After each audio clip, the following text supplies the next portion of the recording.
What it is? How's it going, everybody? Today we're going to be reviewing Roadhouse, the newest remake hitting Amazon Prime Video. We're going to talk about all the things. We're going to talk about Jake Swollenhall out here with the muscles, out here jacked. We're going to talk about the Connor and their McGregors. We're going to talk about owning a bar on beachfront property and letting that just go to waste. All the things. So if you want to hear what we have to say, sit back, relax, grab a snack, grab a beverage, and listen on in to the first ones to die.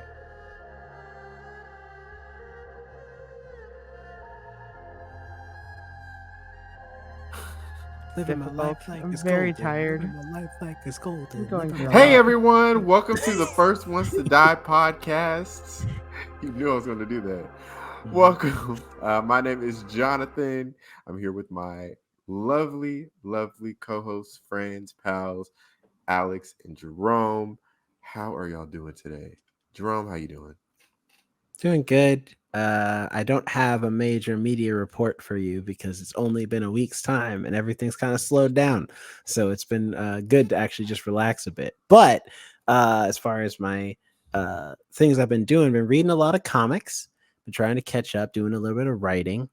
And yeah, it's been a pretty regular, chill week, which has been nice, honestly.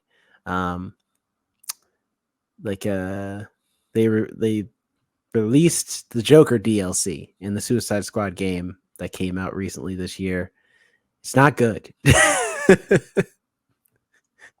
And it's sad to say. I thought you were gonna talk about how they revealed that Joker 2 with Joaquin Phoenix and Lady Gaga is going to be a jukebox musical. We knew that it was going to be musical, but it's I gonna mean, be I a jukebox. assumed that because like the first one was a jukebox movie in a way where it's just like playing a bunch of random songs here and there. So, it's like I didn't expect them to write new music for this. So with the Joker, was he singing any of the songs? Is it like a musical?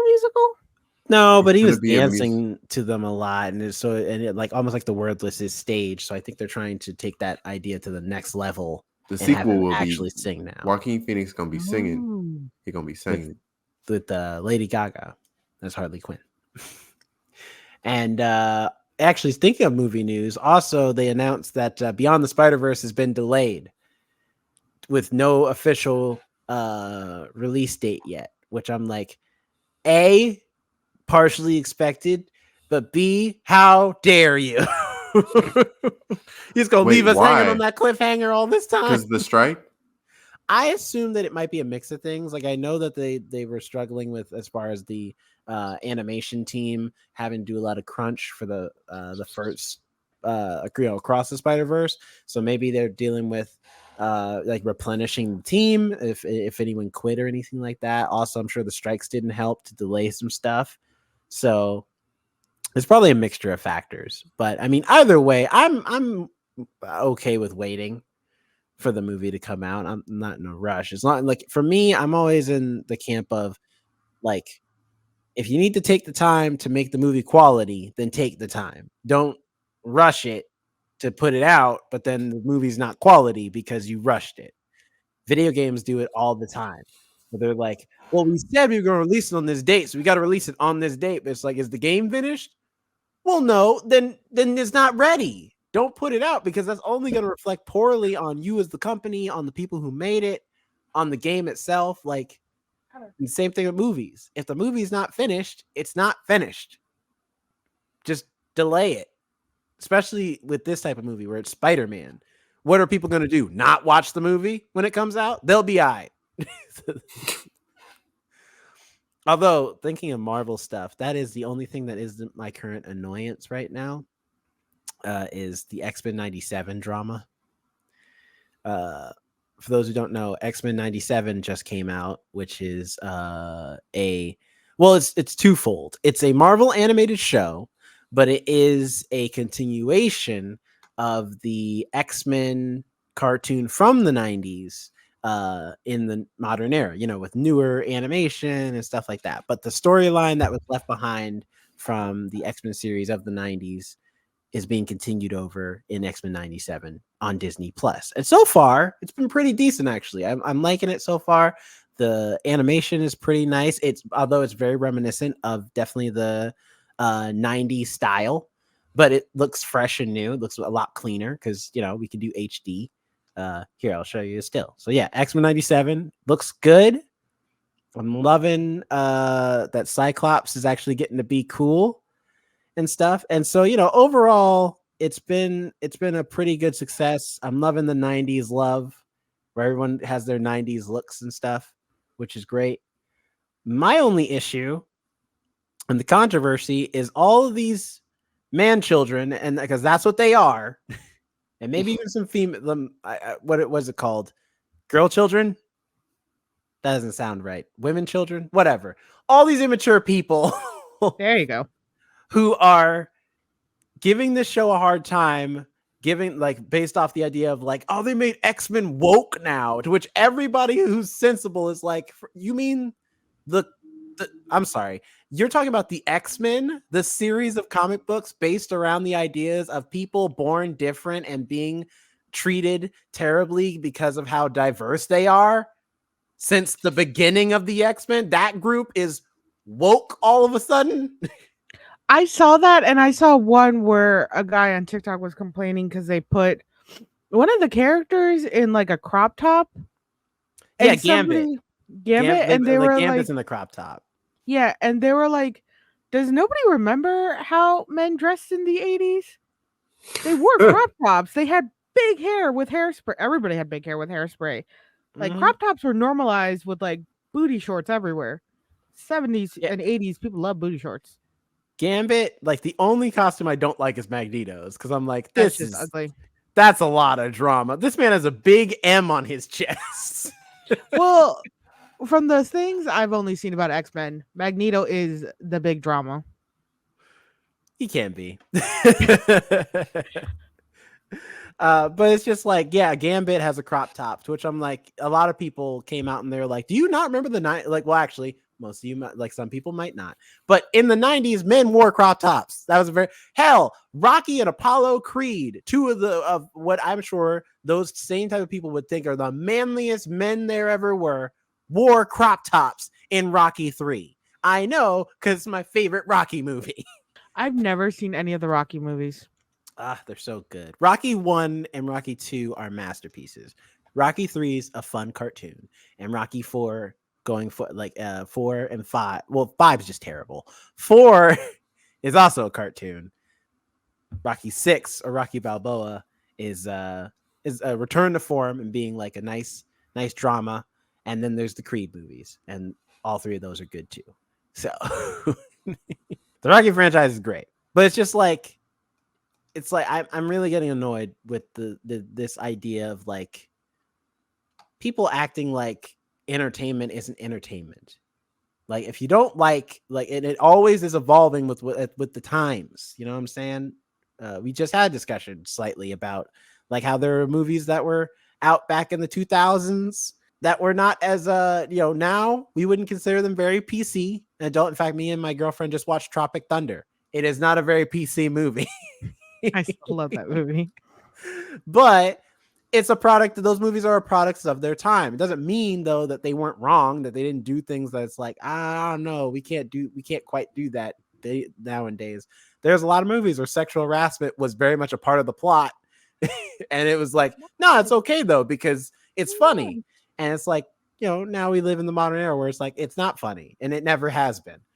And it's just but X-Men has always been about diversity. It's always been about people who are often the marginalized being at the forefront, being able to be proud of themselves. That's always been the theme. Even the people who want to, their main argument also people have been pointing to is, well, Stan Lee said that that wasn't his original intention. Yeah, when he was making the premise, that may not have been his original intention. But once he saw how much money he was making, when people were like, hey, this character's just like me, marginalized group number, whatever, he changed the story while he was writing it. Stupid. Just stupid.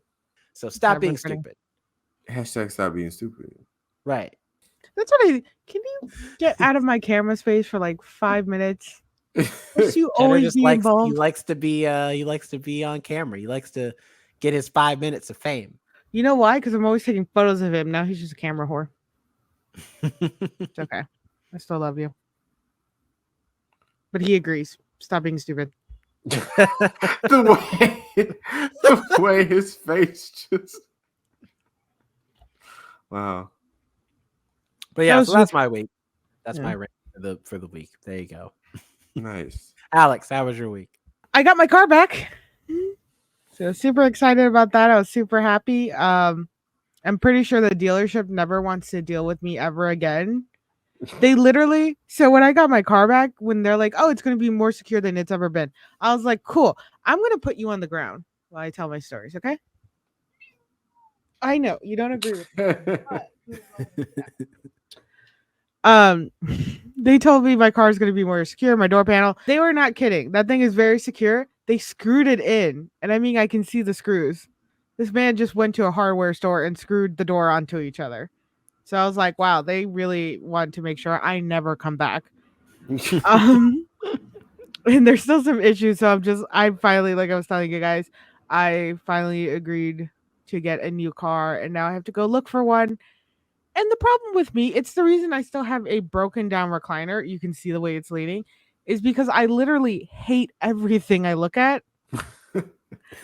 Somebody will show me something. They're like, oh, this could be nice. No, I hate it. There's really no, like, I could live with it or not. It's really like, I love it or hate it for me. And I haven't gotten rid of that brick. It's because I'll just keep things instead of just getting rid of them because I don't want to deal with getting something new. The brick was originally for my other chair that was broken down that I refused to get rid of. I just kept the brick. I really should get rid of the brick. You could use the brick at some point, like to prop something up. Yeah, I know. I mean, it's a nice decor. English is hard sometimes. Mhm. But other than that, my week has been pretty chill, which is, again, it's nice. Because the last few weeks have just been chaos and like everything keeps happening and there's so much to do. And finally it's like, all right, it's slowing down. And I kind of hope it keeps like slowing down. But I'm also scared, like the moment it slows down, that's when shit starts up again. You're like, okay, I'm good. Nope, surprise. We're not done. But That TikTok lady, surprise. Oh, I hope they don't ban TikTok. But other than that, I've been good. How about you, Jonathan? How you doing? Good. This week has also been chill. It's been very much less crazy than last week. Jerome, you brought up things that are delayed. Speaking of delays, I don't know if you guys heard about Euphoria. Euphoria is going to be delayed. I thought that was straight canceled now. No, they are apparently committed to will not cancel it because they made far too much money off of Euphoria. Yeah, they're committed to doing a season 3 at least, and I would bet my whole life savings that season 3 will be the last one, because seeing how hard it is to get season 3 done, apparently they wrote a script for the pilot for episode 1 of season 3, and it apparently had to do with Rue being a detective, but it was like a fact.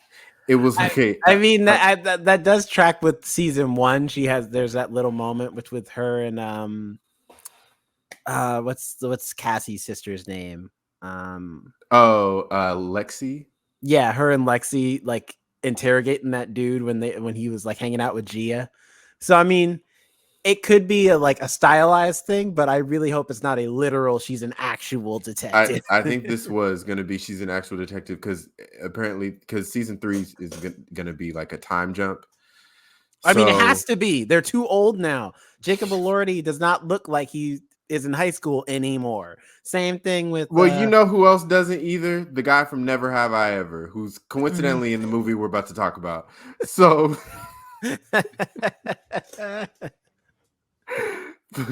Coincidentally. But yeah, that was one of the ideas, and apparently HBO immediately shut that down. Yeah, so, obviously. Like, where are the drugs coming? Obviously. Oh, well, I mean, like, there's not a dirty cop or dirty detective.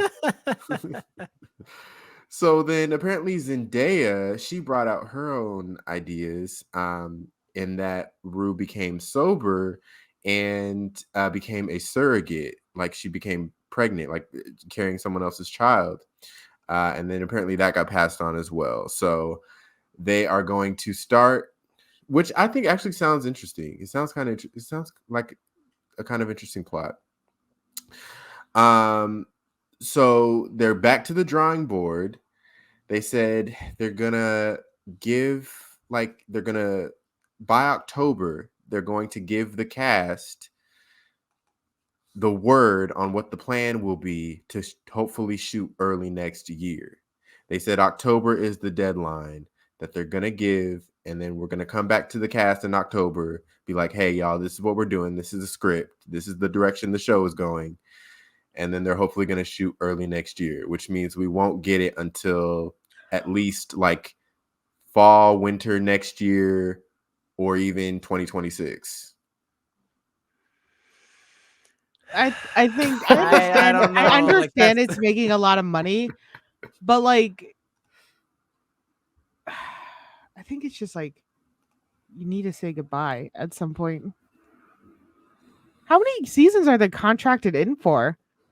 I don't think they have a contract for set seasons. I think it's just per season. It's a set contract because of how like high. Because also, like the cast alone is just hard to get. Like you got Cole, like because everybody in the cast now is like They have star like power. careers. Like Sydney Sweeney is huge now. Zendaya's always been huge. Jacob Elordi's huge now. Coleman Domingo is being booked for tons of stuff. Oh yeah, Like, I forgot Coleman Domingo's on the show. Yeah, like they're like even the smaller players like Barbie Ferreira is getting asked to do stuff. And well, she's not gonna be. She already left. Like that's a year true. ago. She already That's left.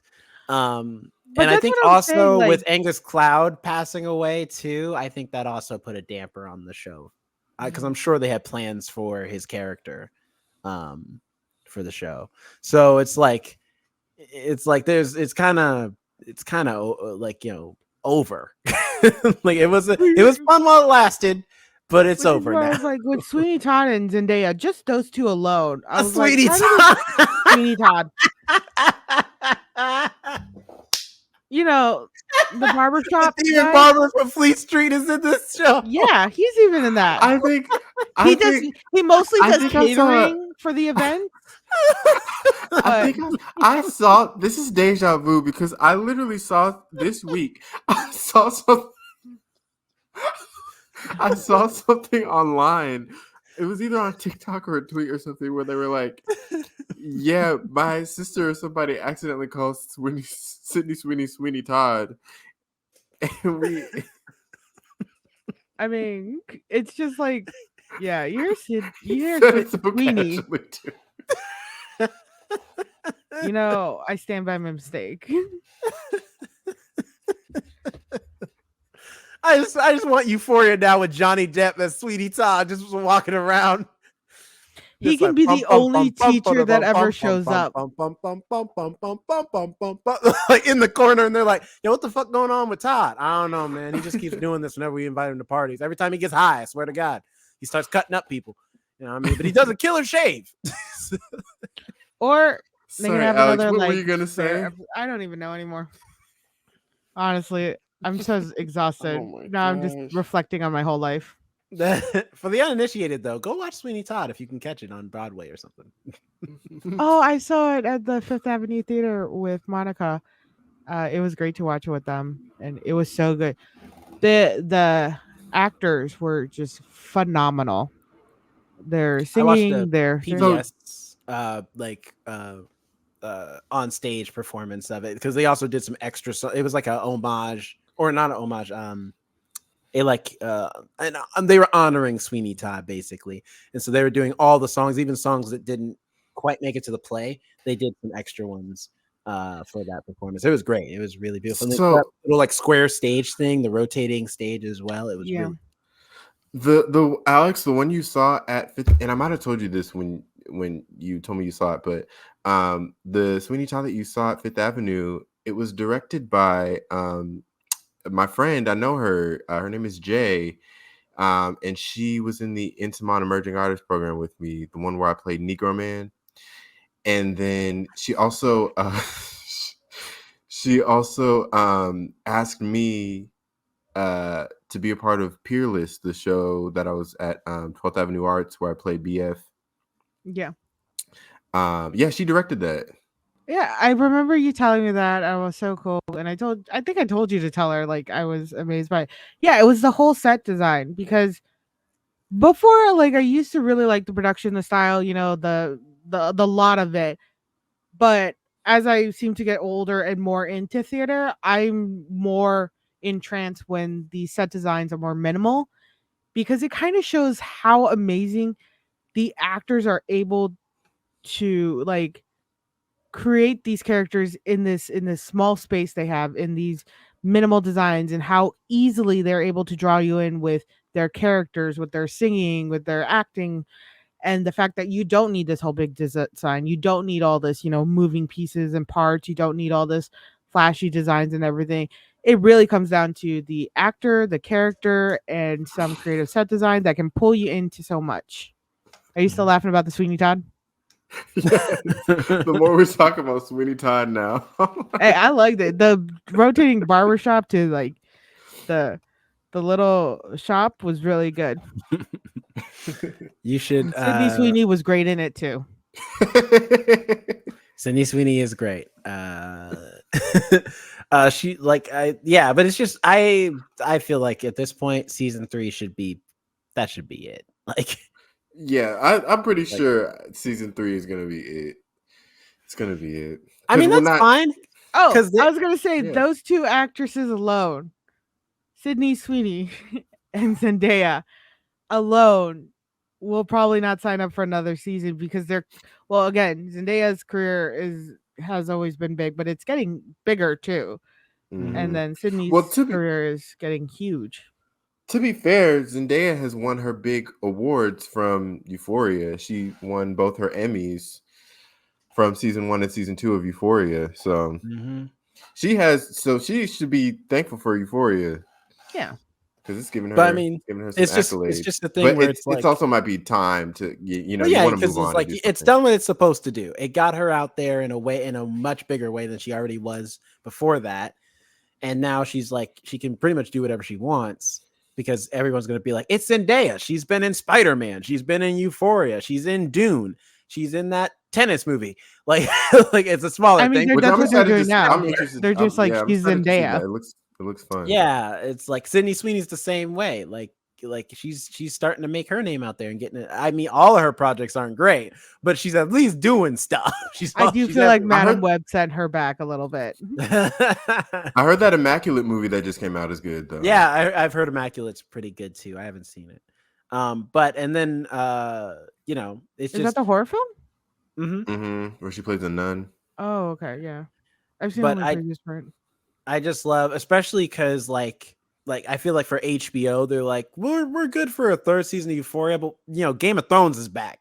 We remember what it was like to have Game of Thrones last time. That was 7 seasons worth of good money, and then an 8th season of trash. But now we could start over. The game starts over, baby, with House of the Dragon. Already season 1 did amazing. Now season 2 is coming out. People are super excited.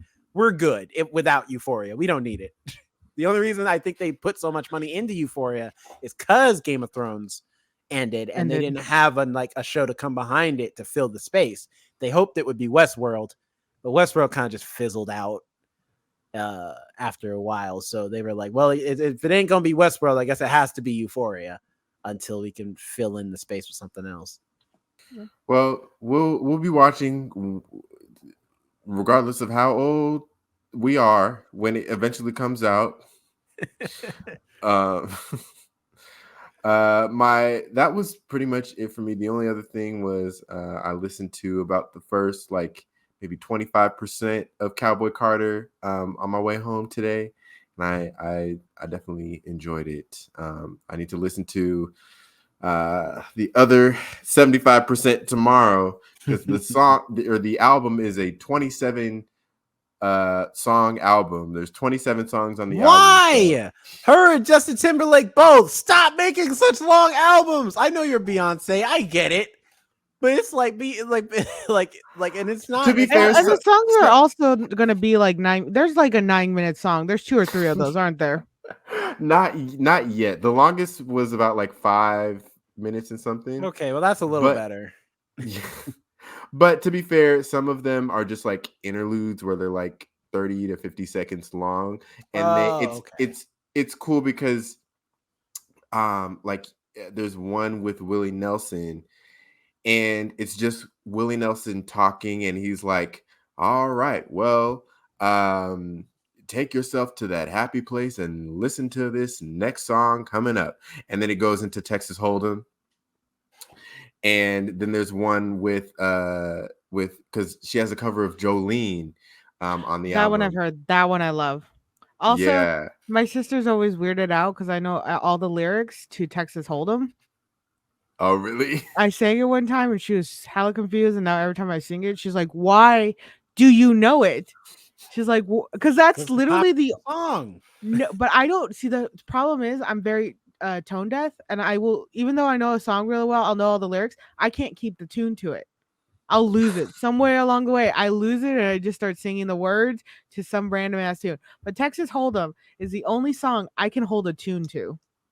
All right. I don't know why. That's like my special hidden skill. It's Texas Hold'em. Not a great skill, but it's mine. It's yours. Sorry, go on. But I heard Jolene. Jolene's really good.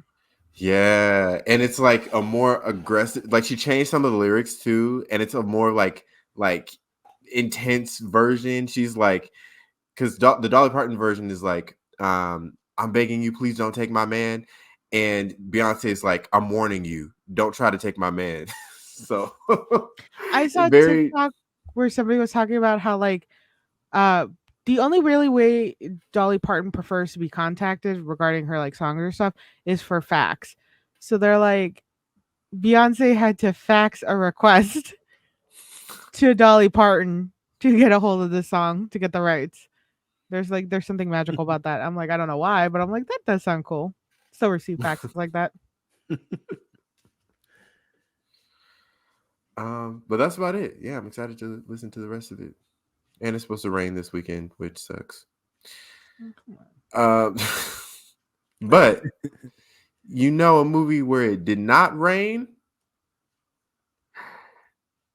Well, it did rain. Yeah, there was a storm. Beatdowns. That's true. That's true. Roadhouse. That's right. We are talking about the Amazon Prime original Roadhouse remake of the 1989 film. This film starring Jake Gyllenhaal, Daniela Melchior, Conor McGregor. I think it's Melchior. I think it's Melchior. Conor McGregor in his feature film debut, J.D. Pardo, Arturo Castro, and Billy Magnuson. This film is about an ex-UFC fighter, Dalton, who takes a job as a bouncer at a Florida Keys roadhouse, only to discover that this paradise is not all it seems. So if this is your first time listening to one of our reviews, basically what we'll do at the start is we'll go into our non-spoiler thoughts. Did we like the movie? Did we not like it? Why? Then we'll give you a warning and we'll go into our spoiler thoughts. So if you didn't watch the movie, then you can hop off. If you did, stay with us.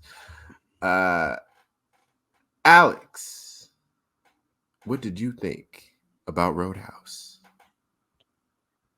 I forgot we were actually reviewing this movie, but there was like something telling me I'm like I should watch Roadhouse. So I watched like half of it, and then we did our review last week, and of the other movie, and then I remembered. Yeah, I was a little stoned during that movie, and then I remembered we were supposed to watch Roadhouse. So I was like, oh crap! So I had to rewatch the beginning and then watch the rest of it, and I watched it today. It was not as bad as I thought it was going to be. There were a lot more comical parts. So I never watched the original Roadhouse. So I don't know if the original Roadhouse is as comical as this one is. And I don't know if this one was supposed to be as comical as it was to me, because it was just, was it? I was just gonna say we're all three in the same boat because none of us have watched the original. Yeah, none of us have Roadhouse. Okay. seen the original. So, the audience, if you were hoping to hear some comparisons, I There's do not gonna be none. apologize. I did plan on. I honestly forgot how close the review was, because I did plan on watching the old one in preparation for this one, but like this review, but I just didn't get around to doing so. So you will not I hear from any of us a decent comparison to the original. But I feel like in a lot of ways it'll be great because that means we can review this movie with no strings attached and no like preconceived notions. We're just going into it fresh.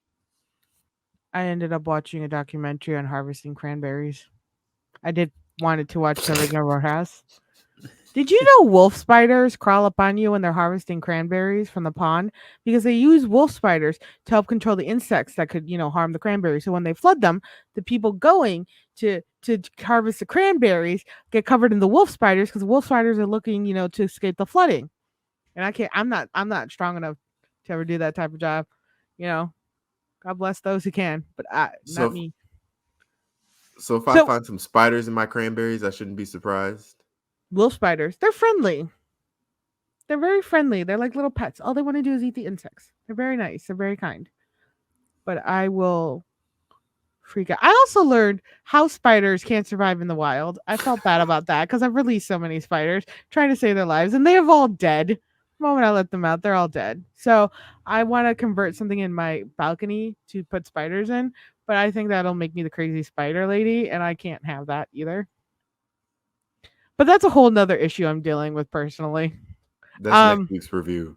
Yeah, how do we deal The with cran- Alex and the spiders? It's a little separate episode we'll talk about later. Um, but Roadhouse was interesting. I actually enjoyed it pretty well. I thought it was actually pretty decent. It felt, like I said, comical, and it felt like lighthearted much at the beginning, even though most of the movie is him beating the crap out of guys. There's still a nice kinship to this film and the characters who were at the bar, the Roadhouse. Um, I do have like little spoiler, little not, how they're like, he's like, I'm looking for the Roadhouse. I never got the name. No, it's called the Roadhouse. Right. No, I know it's a Roadhouse. They did like the whole who's on first? Who? That's what I'm asking and type of then the deal vote. when they introduced the Roadhouse. So I thought that was pretty funny. And usually I'm not a big fan of Jake Gyllenhaal's movies, I'll be honest, but I thought he was really good in this. He was able to come off as funny, charismatic, and I don't know how well he trained for this movie, but I don't know if he did a lot of his own stunts, but the stunt work and the fighting was done so well and so cool, and honestly, it made me want to do Krav Maga again. So I need to get my back fist because I want to fight people. Makes you want to fight people in a little bit of way, just a little tussle here and there. But Excuse me. I mean, yeah, like it wasn't as bad as I thought it was gonna be, so I actually enjoyed it. What about you, Jonathan? So for me, I I have mixed feelings on this film. Uh, I went into it. I'd seen so many billboards and advertisements for this going into it. So I had an awareness of it. I knew that it was a remake. I'd never seen, obviously, as we mentioned before, the original movie. Um, but I really, the first part of the movie, I like when we're being introduced to this character, his fight and stuff, I was engaged. As we got more towards the middle, and I won't spoil anything yet, but I became less engaged. Uh, the bad guys in this movie were bumbling idiots, and Yeah. I don't know how I feel about that, because at some points it gets a little serious, but for many points in the movie, it's like you said, Alex, it's very like funny and lighthearted. So that I have mixed feelings about. And then some of the lines, I was like, okay, is this meant to be like comedic bad in a good way, or is this just the writing? Like there was one line where it was towards the beginning where uh Dalton, he first takes the job, and then he's kicking the one of the groups of guys out, and he's like, you guys need to leave. And he's like, and the bad guy is like, oh, I'll leave, but not before I effing kill you. I'm like, really? Did we need to say that? But Say it honestly, because I of think rating. I blame the director more than the writing, because I think that's a line that's a line you can make it work. But I'm like, dog, this delivery, because all his lines were terrible. No, there's a scene, and I will talk about it. I absolutely blame the writing and the way it came off too. So I'll talk about it during the spoilers. But continue. Yes. But Alex, as you mentioned, the fighting, that was the most impressive, like some of the most impressive fight scenes that I think I've seen in even being like some Marvel movies and stuff that I watched. I thought it was super impressive. It looked super realistic. There were some shots that weren't as realistic, but for the most part, the fight scenes were the highlight for me. The fact that it looked like, in my mind, I'm like, okay, yeah, there wasn't at least one time where Jake Gyllenhaal didn't accidentally get a fist to the face during the filming of this movie, because it just looked so real and so good. So props to the fight choreographer and the people who were doing the fighting in the movie, because it looked really good. It looked really good. Jerome, what did you think? I'll start here. I just want y'all to take a look at what I'm looking at. So this is the IMDb page. First thing you'll see is just character bios, and I'm like, all right, that's cool. Like, yeah, of course, Jake Gyllenhaal, star of the movie, makes sense. Then there's Knox, Conor McGregor, main villain, okay. Daniela Melchior as Ellie, main love interest, makes sense. Why the hell is Post Malone? And you want to know his bio says? His bio is a description of the friggin' movie because his character doesn't exist. This, I'm telling you, it's the same. Does. Yeah, I'm telling you, it's the same thing they did in other movies we talked about, like Hustlers, where they had Cardi B and Lizzo on those posters as main characters in the film, and they were only there for about 5 minutes of the movie. No, they did that in D&D too. They did it with the one black guy who was in the scene for like the one full black guy who was in the scene for like. He actually was a character. He actually had things there to do for 15 minutes and walked off into the sunset. Yeah, but he actually did something in the plot. Like Lizzo and Cardi B could not be there, and it would not change the movie in the slightest in Hustlers. And same thing with Post Malone. But at least Cardi B and Lizzo get lines. Post Malone in this movie doesn't do anything except he gets lines. A guy in the very beginning, and he has one line. I don't want to fight that guy. And then he leaves. That's it. You're killing spoilers. No, I have to say that because that I think is the thing about this movie is that I think this is a fun movie. I like the action. I like the glitz and glam. I think Jake Gyllenhaal's great, but this movie is a lot of flash for not so much substance on the back end of the movie. Cause and I say that's why I bring up Post Malone, because I'm like, here it is. They're being like, hey, we got Post Malone. Okay, is he a character? No. I mean, he has a name, but that's pretty much it. It's like, we got Conor McGregor too. Okay, what's his character about? He's evil. And we got Conor McGregor in the movie. It's like, no, there has to be more than that. Technically, they did. No lies were said. And it's just like it's stuff like that where I'm like, this movie has a serious villain problem. If they're not the most stereotypical bad guys like Billy Magnuson's character is, who's just the stereotypical, oh, I'm a rich bad guy and I don't like that you're not letting me do what I want to do. And that's my whole character wrapped up. and then it's not them. They're just the random henchmen whose job it is to just get punched in the face. And if it wasn't for Jake Gyllenhaal in this movie, Jake Gyllenhaal's character, though, a little bit. Huh? They all fell in love with Jake Gyllenhaal's character a little bit. No, they didn't. Only the one dude did. Mo. He's great. They're like, best bad guy in the movie because he has personality and character, and I love him. But like, I think this movie like starts out really strong and really good, and just halfway through it kind of just loses steam on trying to on the story part. The action part, it ramps up, like it just keeps building and building in a really cool way.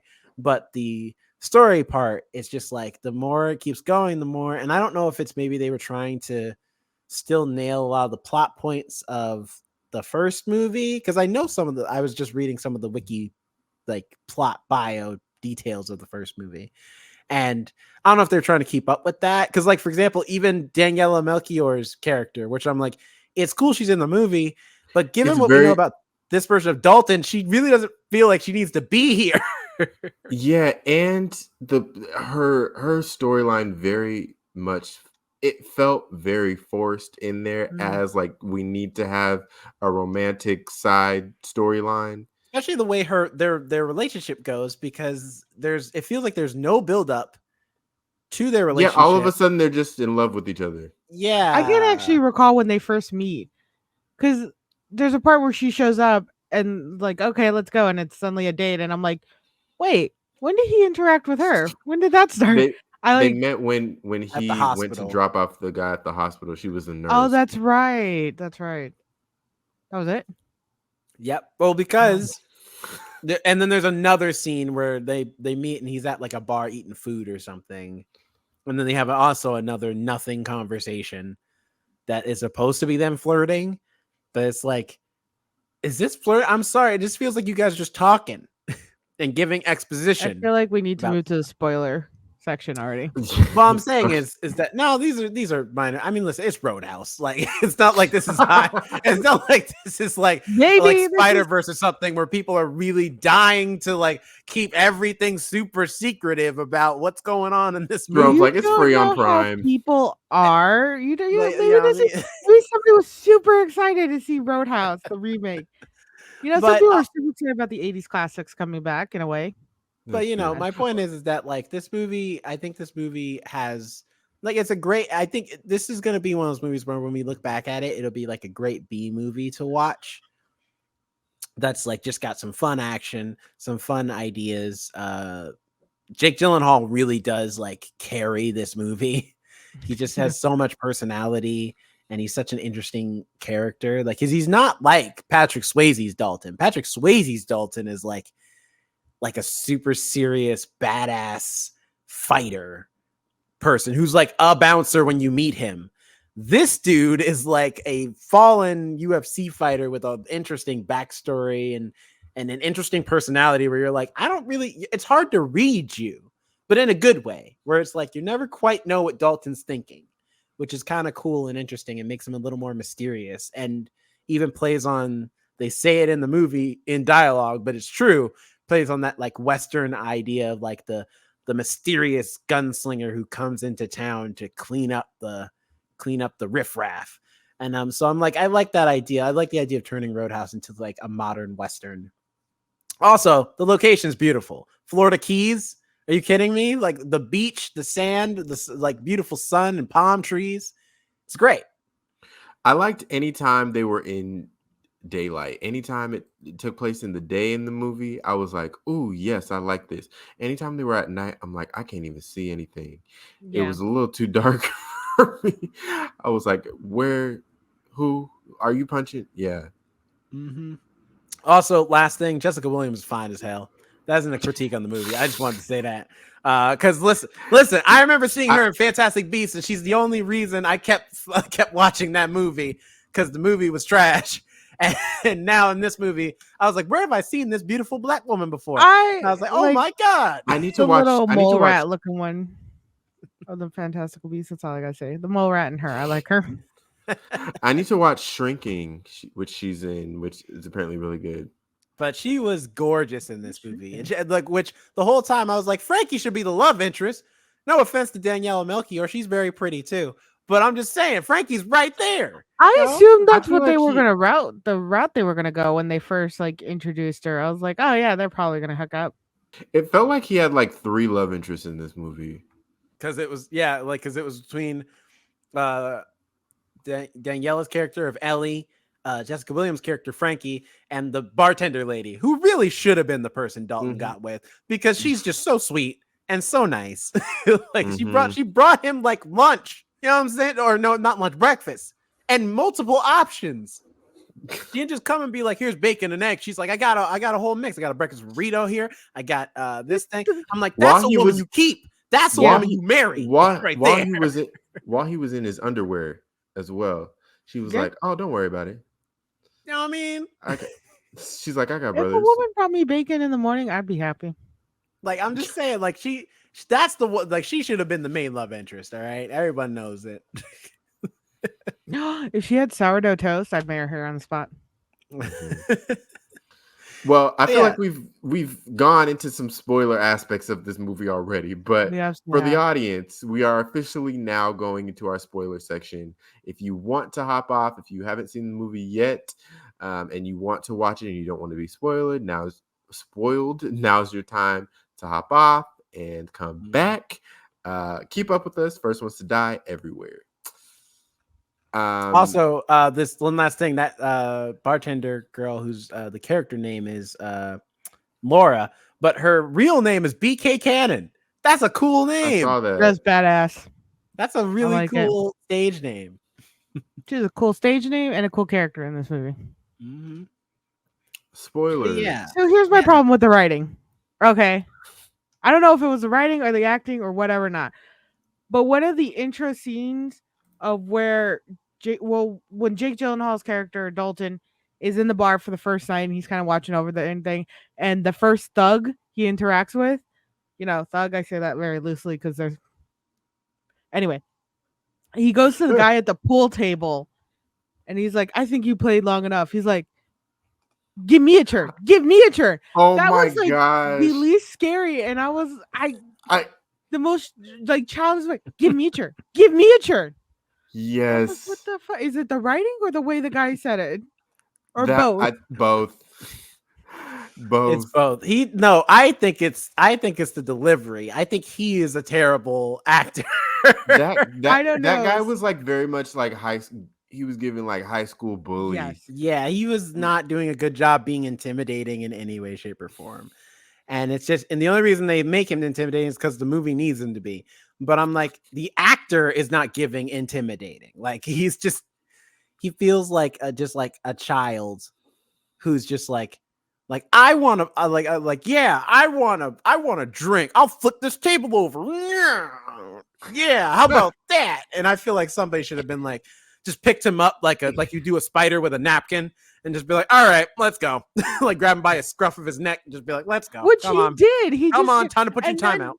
The fight scene that guy led to the most disrespectful fight scene I've ever seen, or the start of the fight scene where Jake Gyllenhaal or Dalton literally just slaps the guys. And again, I want to watch Roadhouse because I want to see if that's the original scene. But I was like, the disrespect.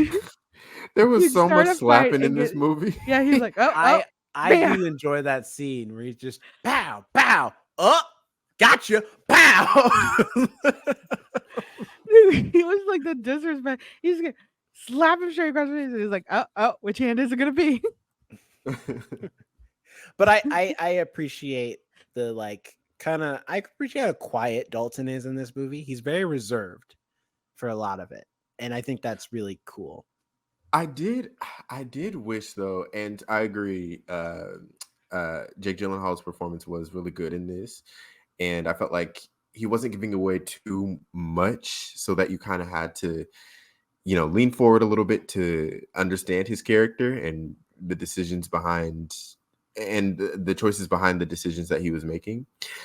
But I wish towards the end we would have gotten a little bit more emotion from him. I don't know if that would have been straying from the character, but I felt like it would have been a good natural progression for the character, especially because there was one part towards the end where he was on the boat and he was like, oh yeah, now I'm mad. But he was saying it with kind of like a smile on his face. He was like, in kind of like a stoic way, he was like, yeah, now I'm mad. And it wasn't as believable. I think he was trying to go for the idea of the quiet psycho of the like, I'm mad, but I'm not gonna like outwardly. It's not an outburst thing. It's more, I'm just gonna show you how unhinged I am with my actions, which I think they tried to do with like him like snapping the dude's neck in like a second, and he's like, now I've broken your trachea, and now you're going to die. Goodbye. Here, go in the pool. Then it's just, but I'm just like, I don't know. I feel like I would, because he's been reserved the whole movie. I feel like I would have just been like, all right, now Dalton is unhinged. Like now you get to be emotional and be a little angry and then kind of and cut loose, as opposed to still being reserved but angry. It kind of is. It was a weird choice, I think. No, yeah, and that's what I was meaning about the comical, because even when he was angry, he kept doing these like one-liners or sarcastic comments, and I don't know. So I'm assuming, because I have not seen Roadhouse, but I'm assuming they made Patrick Swayze's Dalton definitely more suave, more charismatic, more ladies to swoon at, because it was Patrick Swayze and he was a sex symbol at the time.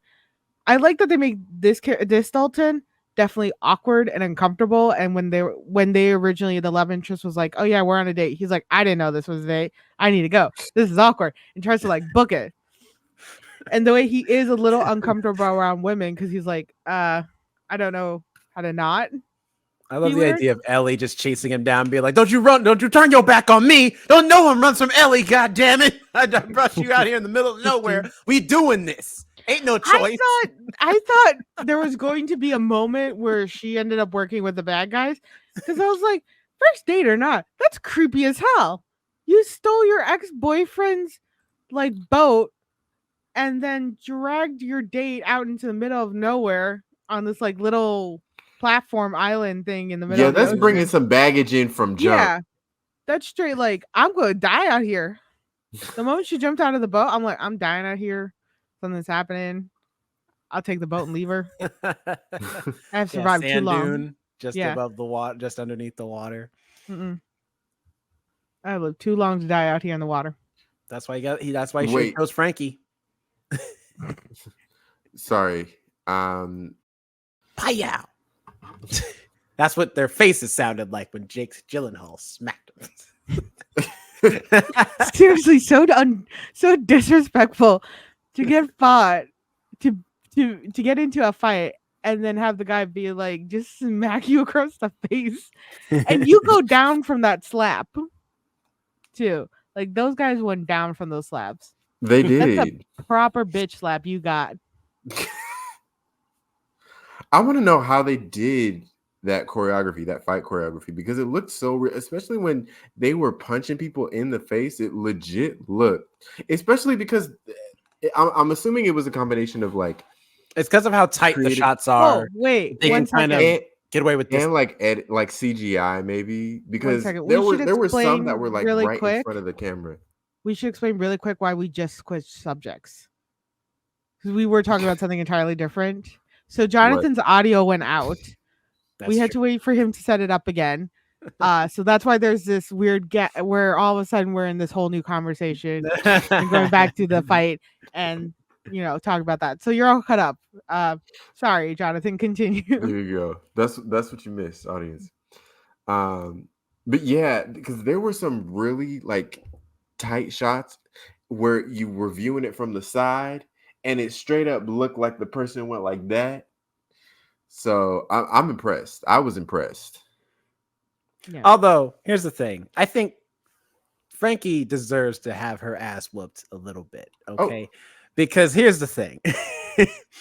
She made it seem like, hey, we just have a little bit of trouble here or there at the Roadhouse. If you could just come through, and deal with these guys. It's just like they're really roughing up the place. And it's like, okay, cool, whatever. She didn't specify that literally every single night at this bar, there's even if it's not the thugs that are coming in, there's always somebody throwing beer. There's chicken wire protecting the stage because so many people throw their beer bottles at the damn performers. So it's always fighting at some point. Yeah, you know what I'm saying? She undersold heavily the necessary need for him for that. It was what, $5,000 a month? It was $20,000 for the month. Oh, $5,000 a week. That's right. 5,000. I was gonna say $5,000 a month. I would have asked for way more. Which, by the way, how did she get $20,000? The bar doesn't look that great. Is it the only bar in town or something? I guess it's the only one for a bunch of miles. Like it is straight off the highway, so that's true. But like the revenue she must be getting to be able to be like, I'm gonna give you $20,000 for the month. It's like, okay, that seems like a lot, especially for this like Roadhouse. I get inflation and everything, but $20,000. And the fact that I was jamming to some of these songs that the people were playing, they were good. Secondly, the fact that they were still playing like nothing was happening, like the Titanic was going down, that battle's happening, and they're still playing. I was like, I feel like I'd be looking at my lead singer like, like it's that meme of like, I'm tired of this, Grandpa. That's too damn bad. You keep playing. Hey, the show must go on, right? Right. It's just do you not see what's going on? Home dude ripped a hole through the chicken wire. He can get to us now. I don't give a damn if the whole damn chicken wire comes down. They paid us to play 20 minutes. Damn it, we playing 20 minutes. Now pick up your bass guitar and keep playing that shit. And also, that probably go ahead. Go ahead. No, I was just gonna make a sarcastic comment. Go ahead. I was just gonna say that probably encouraged the fight more because they was like, "Yeah, I'm getting it." Like I have a soundtrack behind me. Yeah. I was gonna say like none of those like people thought, let me just go behind the chicken wire.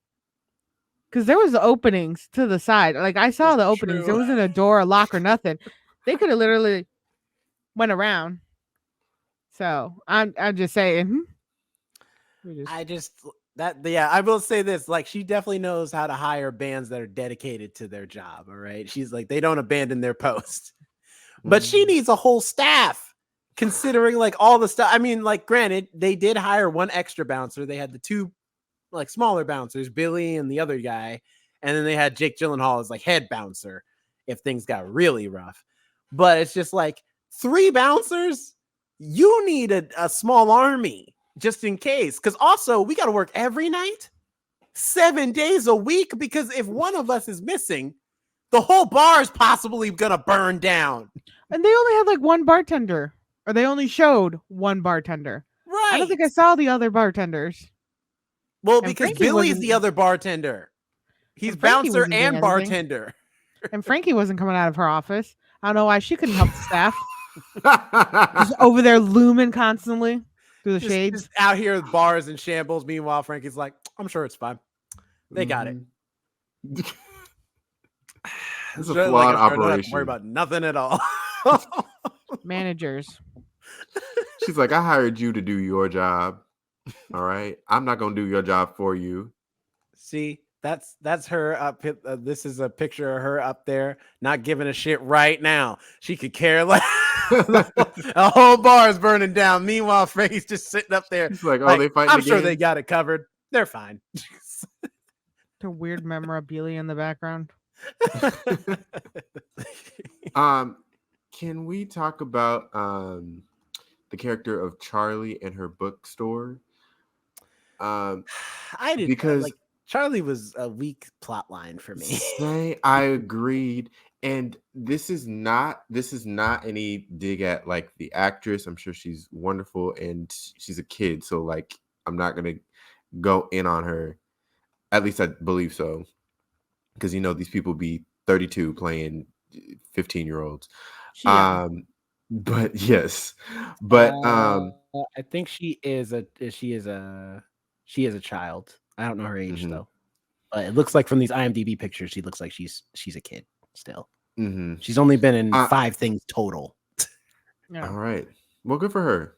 But the character of Charlie, she reminded me of a video game character. And I don't even play video games like that.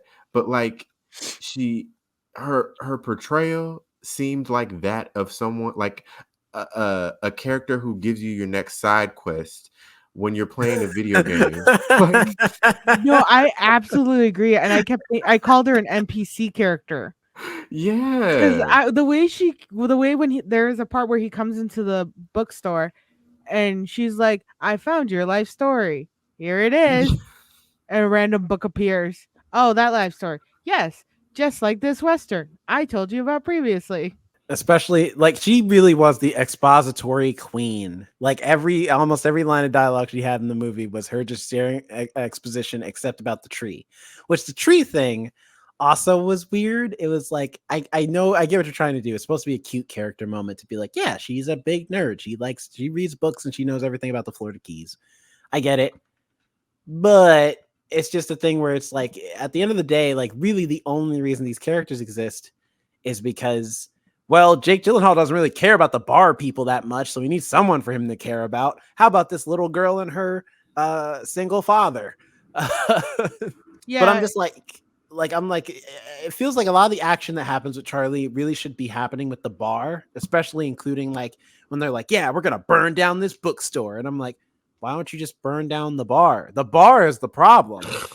Well, if they had burned down the bar way at the beginning, they wouldn't need to send thugs to scare away the customers and that's leave especially revenue. the thing. Just It's like, burn it yeah, down. it's a They're lot gonna of break money it to down pay for anyway. And thugs what to come hap- in and break up the bar. Just burn it down. So the guys were charging towards the bookstore and looked like they were about to burn it down. And the dad was like, Charlie, come here.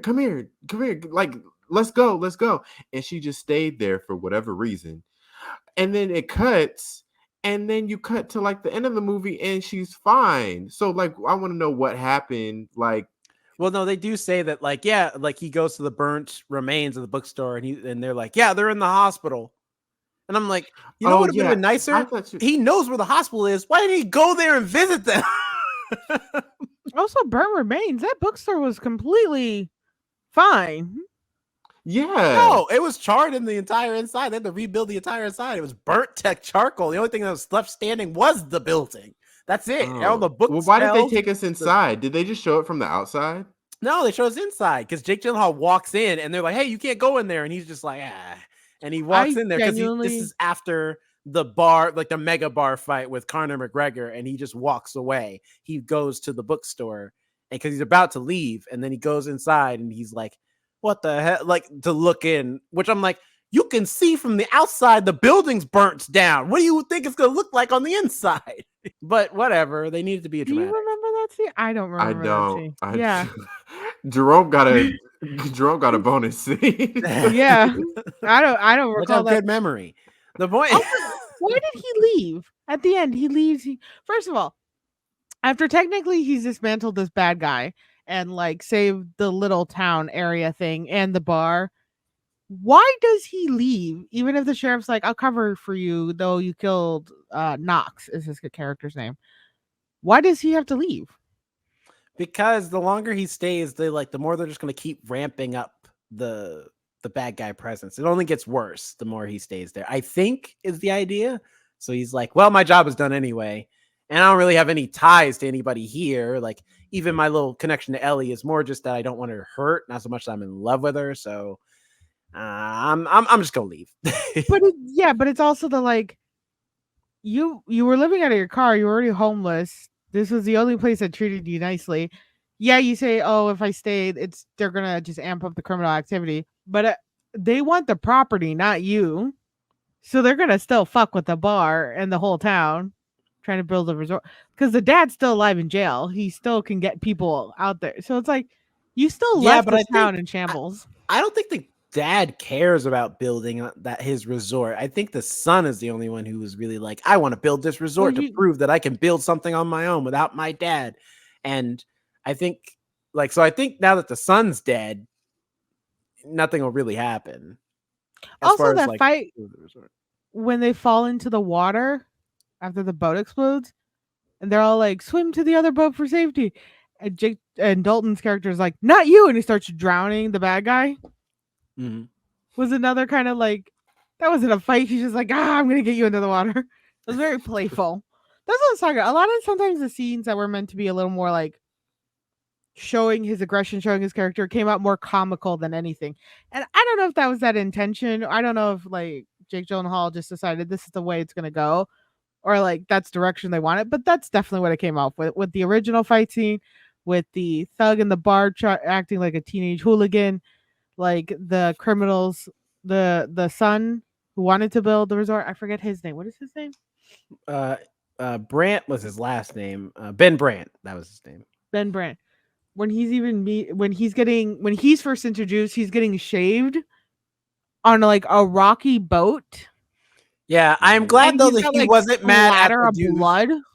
I'm glad he wasn't mad at the dude shaving him though. He was mad at the captain, but I'm like, I feel like you should be mad at yourself because the captain's like, yeah, it's gonna be smooth sailing. The second I see gray clouds and the waves coming in, I should. And how windy it was to kick in to just be like, he's clearly lying.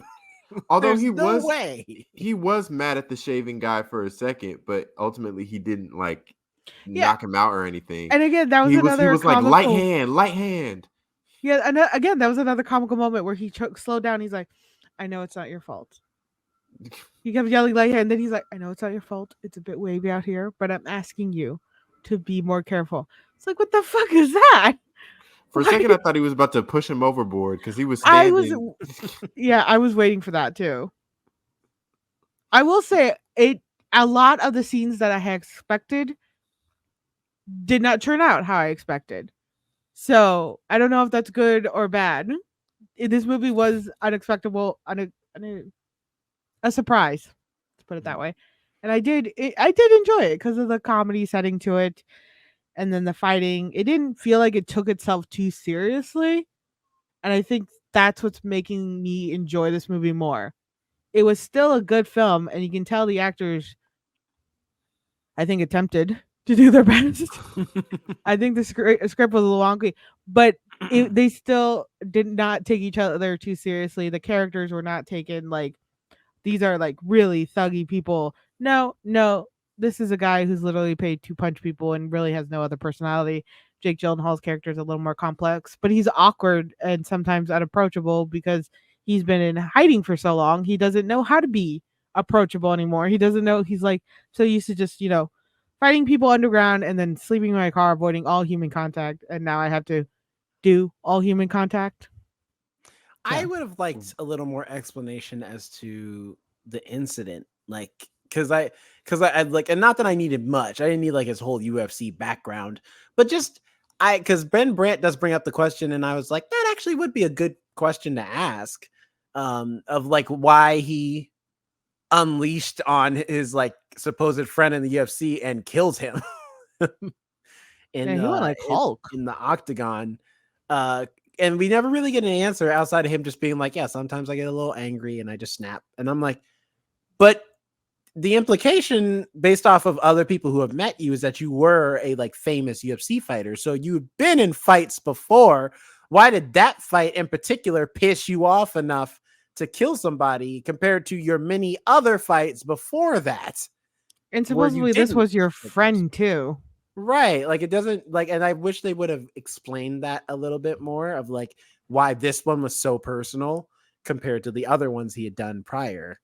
But I mean, it's like, cause I don't know if in the first one, there's, according to IMDb, it says that Dalton in the first movie is tormented by memories of a man he killed in self-defense by ripping out his throat. So Jesus. I don't think in this it explains, like just reading through this, there's no explanation for why he did that, like why he thought that was the answer. But at least like I think the self-defense angle at least gives some idea of like, well, he was defending himself and just took it a little too far. This, I'm like, they were in a like UFC fighting match where people are supposed to fight, but normally like you have control of yourself to be like, all right, I won the fight, I'm over. So there has to be more than that. Someone said he was his friend. Like you Yeah, did Ben that to your Brandt says it's friend. his friend. Yeah. Yeah. And I'm just like, or Billy, Mike Newson's character. And I'm just like, okay, then I would like some more explanation as to why you unleashed on this person. Yeah, usually you get that confession to the love interest. She'd be like, "What happened?" And then you explain it. It's part of being, the supportive girlfriend. Well, you know why? Especially because I think they overcorrected in this because like when he does try and be like, you don't want to be my friend, she's like, I know what you've done and I don't care. And I'm just like, I feel like you overcorrected because yes, his fight is on YouTube. And so story wise, it would make sense that, yeah, like if he's as famous as you're making him seem in the beginning of this movie, a lot of people should have seen that video and knows who he is. However, we also still need to know, we as the audience need to know what happened, at least internally what happened. So he needs to tell somebody, even if they know the information or We need our, it. as you know, moment. Right. This is the time where the as you know moment can be like flipped into a good thing. So but that's like a minor nitpicky thing. Conor McGregor sucks in this movie. All right, let's just Screw you. I like him. I thought he did a good job. He's great. No, Are you talking about I his love character or his acting? No, his acting. His character is interesting. I like the cartoony villain of like I like to have a good time and I like to kill people.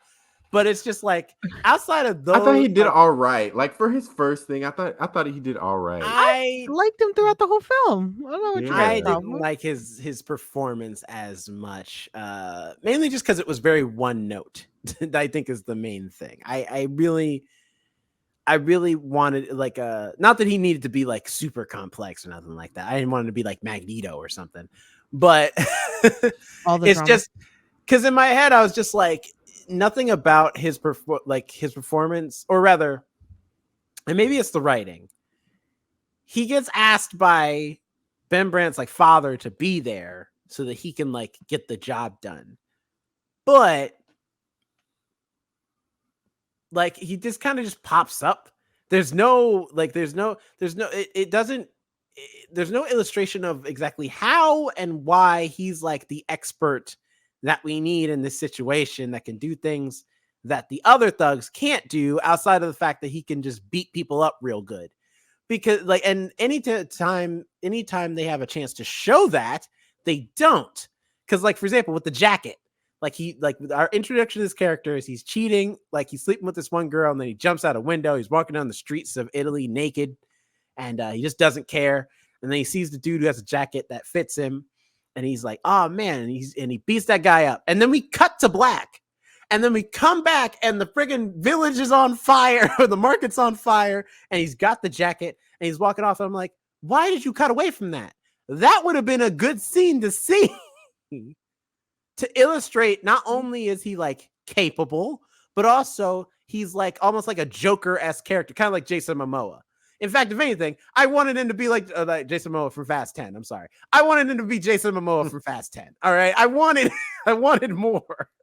Yeah, More moments to let him shine where I can see like, oh, he's not only is he effective in combat, but he's also tactical. He's smart. He doesn't just do shit. Like there's always a reason and there's a rhyme and reason. And that's why I'm like, if the writing's not there, the acting has to be there to provide that if you don't have that in the script.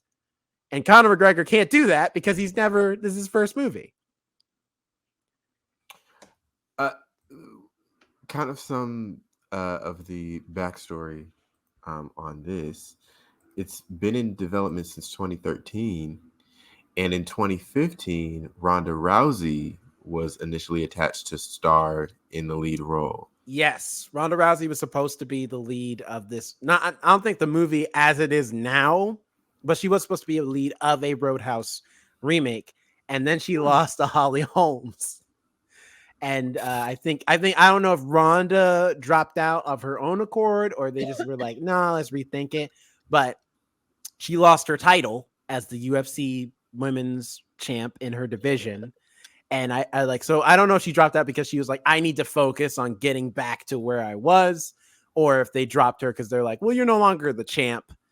And that was kind of what we were banking on for hiring you for this movie.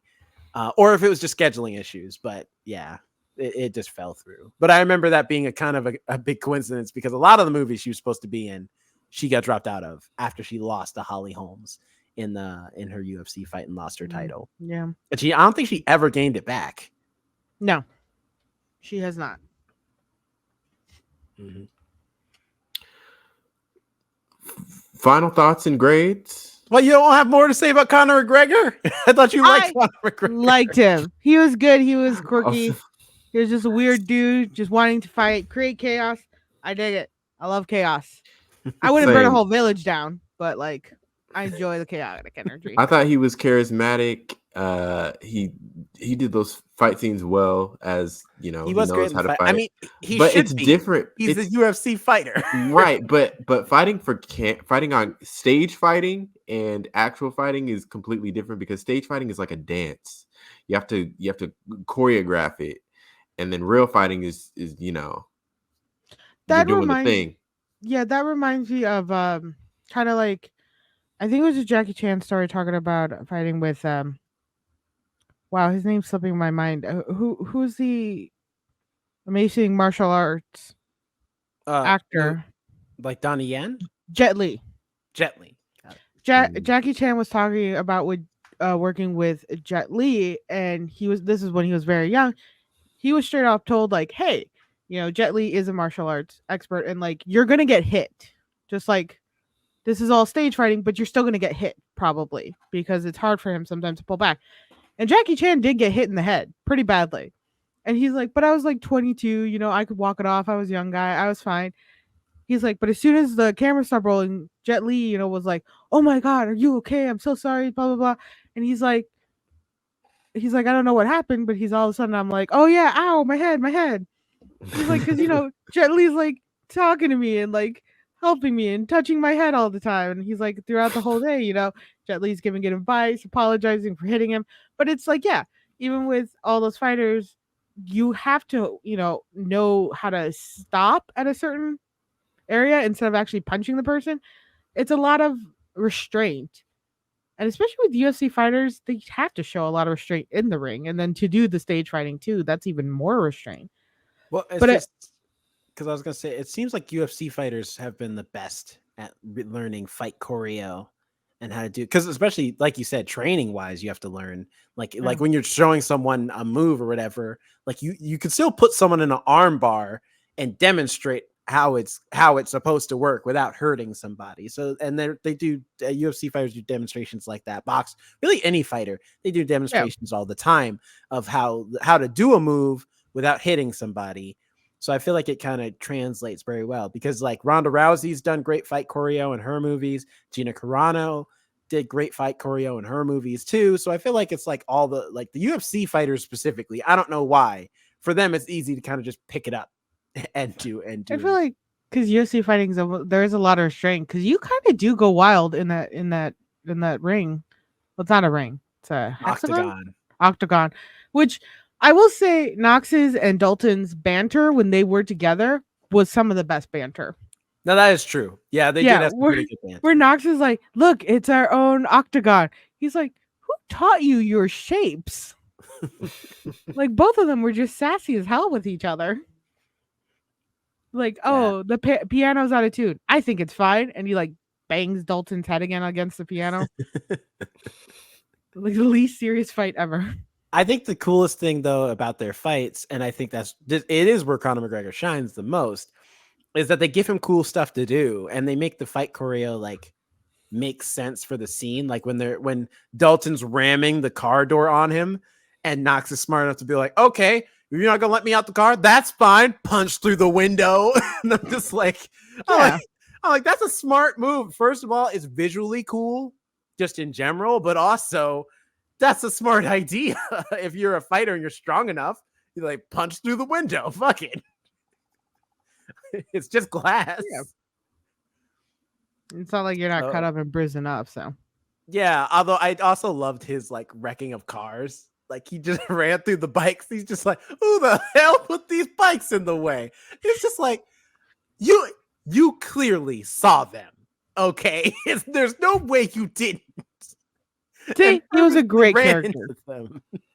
See, he was a And great character. Then he steals the student driver car, which I'm like, first of all, I want to know who you beat up to get this car because I know you assaulted them to get it.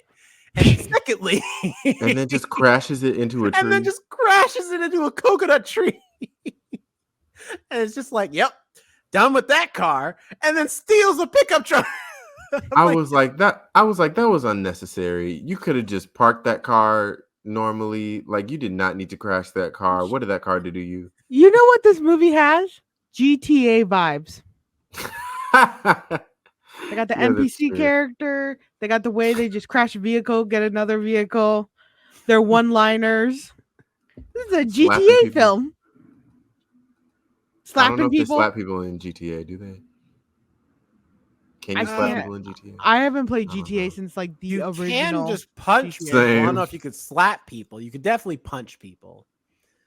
Yeah, everyone's excited for GTA 6 upcoming, mainly because of there's that, although that's another one. Like it takes place in Florida. So which funny you say that actually, because the GTA 6 trailer is Florida to a T, down to like crazy random people, gators walking in the gas stations and shit. Then there's like the Miami vibes where everyone's wearing beach wear. It is so Miami, so Florida. But yeah, no, I see what you mean. This definitely has a like an adventure vibe. But I feel like this is very much like a B movie Western, modern Western thing without it being a Western, which is kind of cool in a way. What's your grade? Overall, I think my grade is definitely a B minus. I don't think this movie is awful. I think it's really good. Despite the like third act not feeling as strong as the first, it still is like, the action scenes still kind of hold it together, still makes it feel a little more like exciting than your average B action movie. I think Jake Gyllenhaal carries a lot of it with his personality and charisma. And even if I don't I'm just mostly talking a lot of shit. Connor doesn't suck, but he's not as good as I hoped he would be. But nonetheless, he's still like, he has moments where he does shine. It's not all bad. It's just that there's a lot of supporting characters that really just don't feel like they need to be here, or when they are here, they feel very weak. Because we didn't even talk about the like throw in corrupt cop sheriff that is also here, who's just like, I'm sorry, there's another bad guy. We've already got 3. We've already got 2 so far. We've got Knox and we got Ben Brandt. We don't need a third. Like, I do like when we have the minions. Yeah, and the minions. Even Dalton's like, "Are you here to threaten me too?" Like it's just a day for it. Yeah, that's the major issue with the movie, is just a villain problem. But overall, it's a fun time. I think if you want to just like chill out, it's it's another Roadhouse movie. So you got the Patrick Swayze one and you got this one, and both are enjoyable to watch, just to have a good time. Get some popcorn together, have like a date night or something like that, or just watch with your buddies. And plus, it's on Amazon Prime for free. Jonathan, what's your grade for this movie? So I'm probably going to give this a C. C. I'll give it a C. Does that hurt you to give such a low grade? A little bit. First of all, I went in thinking that this movie was a TV series, because I swore when I saw the billboard for this movie that it wasn't advertising a movie. I could have sworn it said Amazon original series. So I would be curious to know what a series would look like, but I don't think that's ever going to happen. I think a series would just be every episode Dalton's protecting the bar, and then somebody comes up like, I'm going to destroy this bar, and he's like, make me have to get up out my chair. God damn it. Poor man's just tired. That's every episode. Every single one. Right.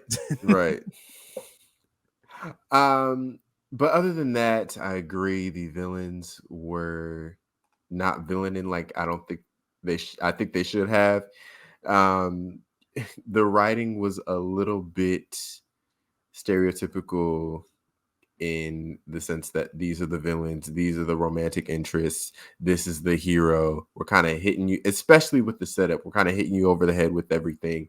Um, Jessica Williams, her first scene when she's telling Dalton, about her situation, that was even more expository than I felt like what bookstore girl, whatever her name is, Charlie, yeah, what she was doing. Yeah. Because she was just like, look, I know you're down on your luck because you're a former UFC fighter, but I have this roadhouse that I really need help with, and blah blah blah. And it makes sense, I guess, in the context of she needs to explain to him what she wants, but it was like it felt a little bit too on the nose, and she's over explaining everything, not just for him but for the audience sake. Towards the middle, it did kind of slow down, and I think that's where we got lost with some of the side quests, with the romance, with the bookstore, with the other villain, the multiple villains. I think we got kind of lost in that sense. I think the beginning and the end were the strongest portions. Especially. Yeah, that I'm sorry, the cop, especially when he's like that's my father. He's a corrupt cop, and I'm like, bitch, I could not care less. I already have too much on my plate already. First of all, I don't even like you like that. You pursued me. Also, I don't even want you. Like, if your dad was a corrupt cop, mom died, and she's like, I don't even know why I came back. Then leave. What's keeping you here? Go. Like, especially because she's like, I care about this hospital. I'm like, you act like you were the only doctor here. There are multiple doctors here taking care of people. You could easily leave and go anywhere else. Yeah. But it's because in the first movie, Dalton goes to the hospital, ends up with a doctor. So that's the one carryover. And then they have a reference. I saw it on the Wikipedia page to the Double Deuce, which is the name of the roadhouse in the first movie. In the first movie, it's called the Double Deuce.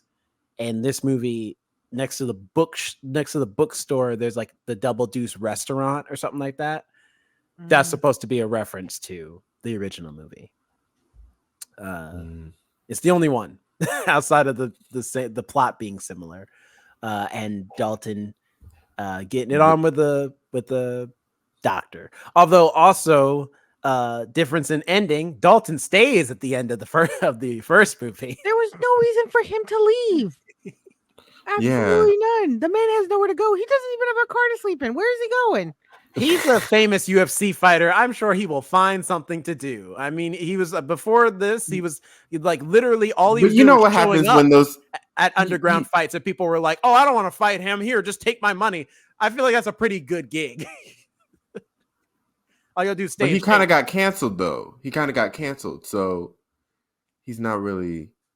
How much money is he really making? It reminds me of those ambiguous endings where you're like, yeah, the person survived, but like in Gravity, when Sandra Bullock's character lands back on Earth, you're like, yes, she survived. She got back to Earth. She's in the middle of like the Amazon or something. Her chances of survival are about the same as her being in outer space. Hell, she's in like a skimpy outfit. One wrong step on a spider, it bites her. She's dead. Doesn't she land on a beach? Anyway, sorry, spoilers for Gravity if you haven't seen it. Well, it's just been out for like in my mind, I'm just like, Dalton's in Florida. Half the people there have rap sheets. Okay, I'm sure they do not care. You're not wrong.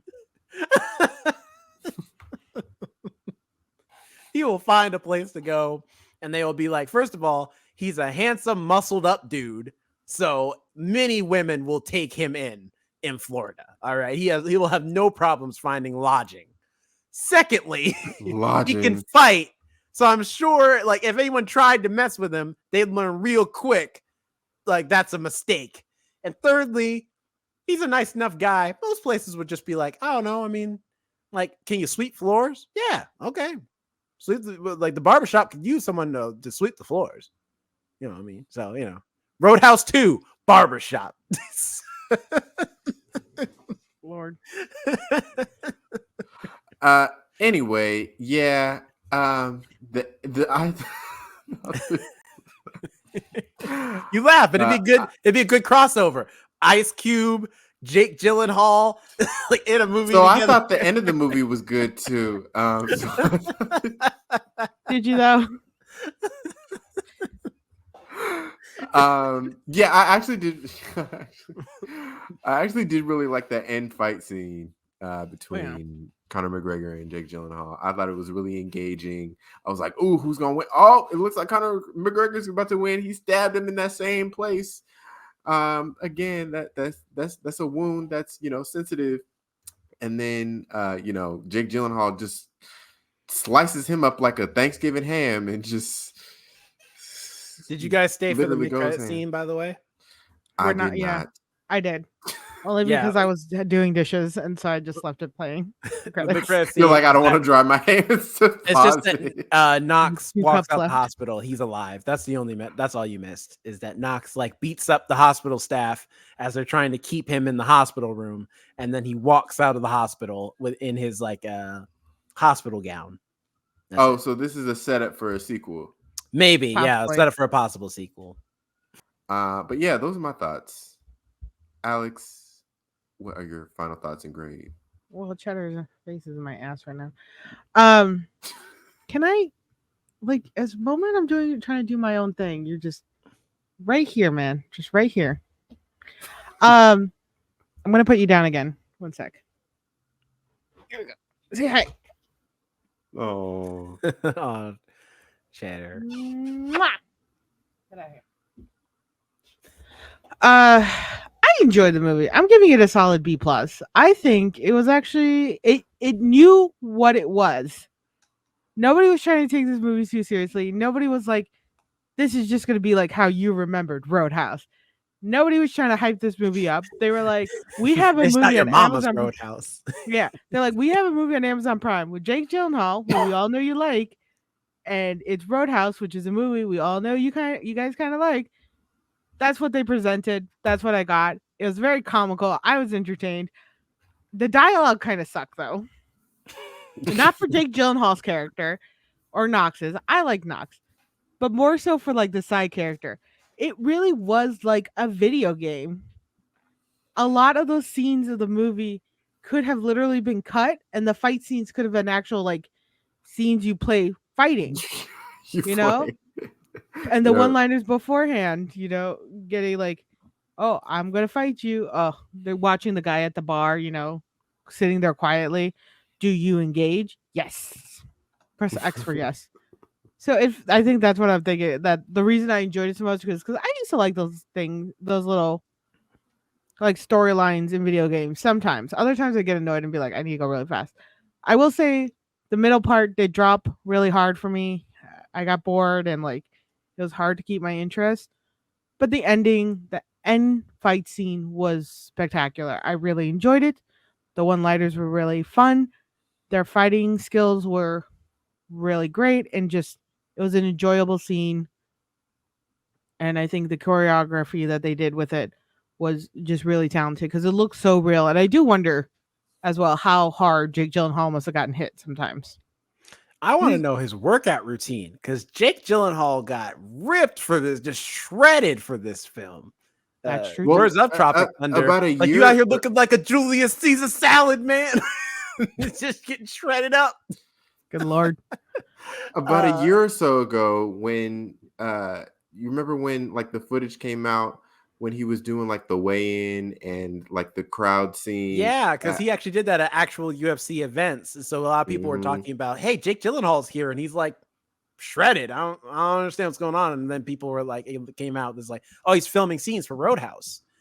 And they're like, oh, that makes sense. But I remember just seeing pictures of him being just a mountain of muscle walking in a UFC fight. So I'm and I remember I forgot that the Roadhouse movie was happening. So I was like, I'm sorry, is Jake Gyllenhaal a UFC fighter now? Is that what he's doing with his career? Maybe. I mean, I know. Half the YouTubers want to be boxers now. So oh man, listen, everyone's still I hear Jake Paul Mike Tyson fight. I hear that fight's gonna get canceled. Who knows? I honestly could care less. I'm not gonna watch it. I'm just gonna find out the aftermath afterwards because I do not care. Want to see Mike Tyson just beat him to a pulp. I don't think they'll You let won't him because it's No, supposed they to be an won't. exhibition match. But So that's the thing. If it was a type of like real boxing match and they're gonna let Mike Tyson and Jake Paul really go at it, then yeah, I might be interested to watch. But because I know it's an exhibition and they're gonna protect Jake Paul like a little puppy dog because he's not a boxer, he's a celebrity that has boxing gloves on.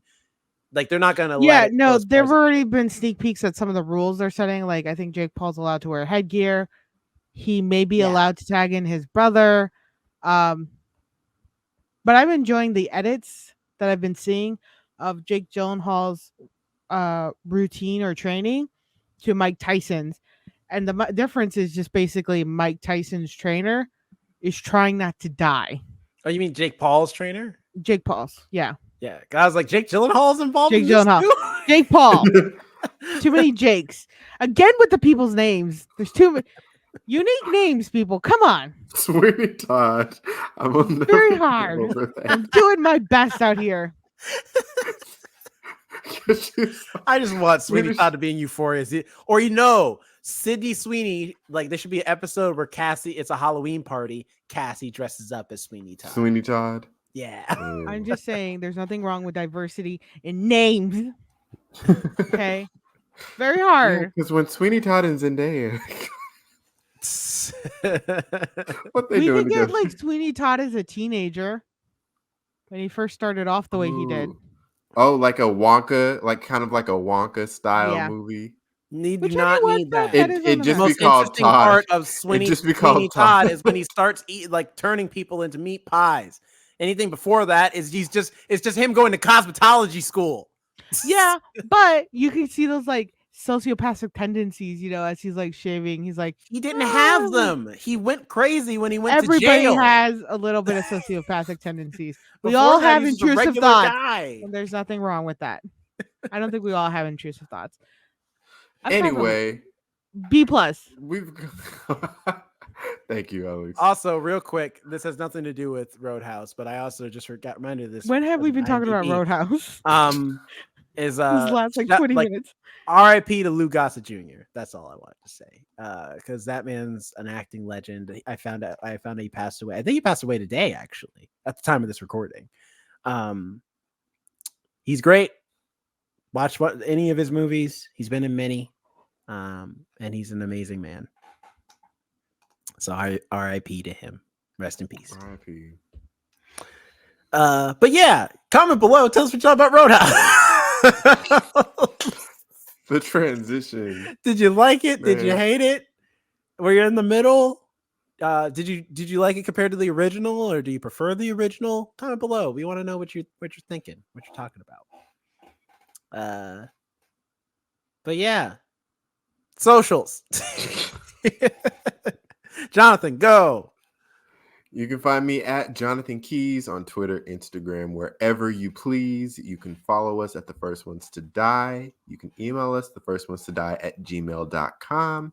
We would love to get your questions, comments, suggestions. If you're watching us on YouTube, please give us a like and subscribe. And if you're listening to us via your favorite podcast platform, go ahead and give us 5 stars and a review. We would appreciate it so much. Alex, where can people find you? You can find me at Twitter's being weird. You can find me at Alex and Nobody on Instagram and on TikTok, as well as the podcast TikTok, The First Ones to Die, where I show little clips of episodes we have done, movies or shows or things we may be reviewing, and just stuff when I'm bored. I like to watch random B-rated films all the time because I think those are some of the best films ever. Those and like D-rated ones that are just like bad but it was somebody's hope and dream to make that movie, and I'm going to support them. You sound like me. Hey, there's nothing wrong with having a little positive energy once in a while. What about you, Jerome? Where are we finding you? You can find me at Not Jerome Red, and also on Instagram. Sorry, and also check out the YouTube channel for extra content. We just posted Monster Camp Part 4. So check that out. Another addition to that gaming series. And then also we got more stuff coming down the pipelines. But for the stuff that's already there, we've got mini reviews, book reviews, vlogs, other gaming content, video versions of all of the podcasts. It's a great time. So go on over there, check that stuff out. I promise you, you will not regret it. And, subscribe as well, because you're not going to want to miss anything either. Hit the notification bell, like, favorite, all the things. You've heard the spiel before, so I won't give you the full rundown, but just do it. Okay. I promise you'll enjoy every bit of the experience.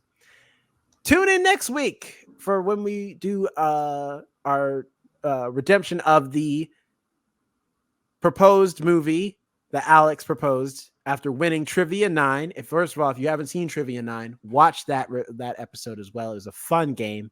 But as the winner of Trivia 9, she picked our next retro review, which will be The Meg, and that'll be next week. So we'll be reviewing The Meg, starring one Jason Statham and one big ass shark, both of which are very important in the movie. So if you want to hear what we have to say, tune in next week for that.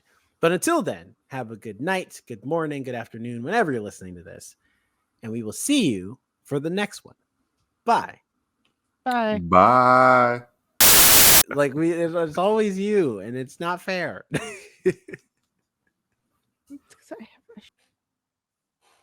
I think she's frozen again. I think so. I'm literally disconnecting everything from Okay. Wi-Fi. Don't talk about me like I'm not here. We don't know if you're literally- ever here or not. I'm always listening. You may not see me, but I see you. Go on over to the YouTube channel at The First Ones to Die to see all the fun stuff we got going on here, like mini reviews, book reviews, gaming videos, vlogs, all types of stuff. Please follow us at The First Ones to Die everywhere. Go ahead and give us a like and subscribe.